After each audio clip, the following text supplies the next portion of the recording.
चक जाम रहिबो रास्ता को ओह्लाइबे कोटी कोटी जनता जय भीम नारे कंपी उठिबो सारा भारत। माननीय सर्वोच्च न्यायालय 7 जणिया न्यायाधीश खंडपीठ देइथिबा राय विरुद्ध रे सर्वभारतीय स्तर रे आंदोलन स्वरूप भारत बंद डाकरा दिया जायछि। ए बंद पालन को सफल करने को समस्त सहयोग कामना करा जायछि। नमस्कार, जीटीवी भारत ओडिया न्यूज चैनल को आपन को स्वागत करूछि। मु रामदास। चैनल को सब्सक्राइब करनथिले सब्सक्राइब करंतु, खबर टी को शेष जाय देखंतु। अगस्त 21 तारीख को भारत बंद डाकरा देइछंती दलित आदिवासी समूह संगठन। जय भीम नारे कंपी उठिबो सारा भारत वर्ष। कोटी कोटी जनता निज संविधानिक हक जाहिर करने को राजरास्ता को ओह्लाइबे। आउ चलिबो नहीं तुम कूटनैतिक व्यापार जहाँ आम हक को टाणी टुणी खत्म करिवार षड्यंत्र।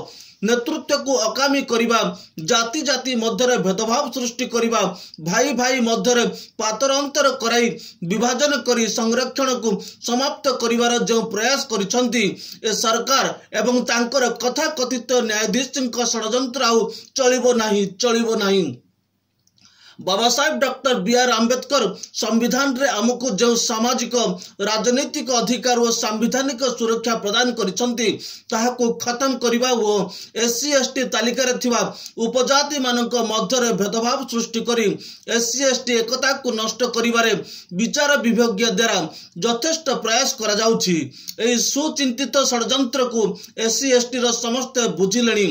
माननीय सर्वोच्च न्यायालय 7 जणिया न्यायाधीश मानक खंडपीठ देइथिबा राय विरुद्ध रे सर्वभारतीय स्तर रे विरोध करा जिबारु देशर शासन गादी रे रहिथिबा दल कैबिनेट बैठक रे उच्चतम न्यायालय 7 जणिया खंडपीठ देइथिबा राय को कार्यकारी न करबा को कैबिनेट बैठक रे निष्पत्ति नैछंती, किंतु ताहा विधिबद्ध भावे कार्यकारी होई नाही बोली जातिर सुचिंतित व दल पक्षर अभियोग करा जायछि। आर्थिक आधार रे जाति विभाजन चलिबो नाही, जहार जेते संख्या ताहार सेते भागीदार रहिबो ओ रहिबा दरकार। केवल एससी एसटी लोकंक प्रति एभली वैमातृक मनोभाव काहेकि? उपवर्गीकरण व क्रिमिलेयर केवल एससी एसटी को लागू हेबो काहेकि? अन्य उच्च वर्गर ईडब्ल्यूएस बा सुदामा कोटार यह लागू हेबो नाही काहेकि बोली प्रश्न करिसंती। सेमाने एससी एसटी वर्गंक ठारू शिक्षा, सामाजिक, आर्थिक इत्यादि सब क्षेत्र रे बहुत आगरे अछंती।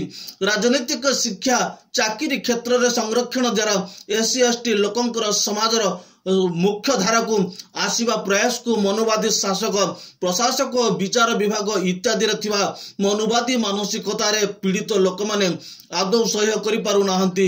तेणु सेमाने विभिन्न विभाग माध्यम रे संविधान रे उल्लेख एससी एसटी संरक्षण को आक्रमण करुछंती बा टार्गेट करुछंती। माननीय उच्चतम न्यायालय देइथिबा राय वो काहे कि भारत बंद डाकरा दिया जायछि।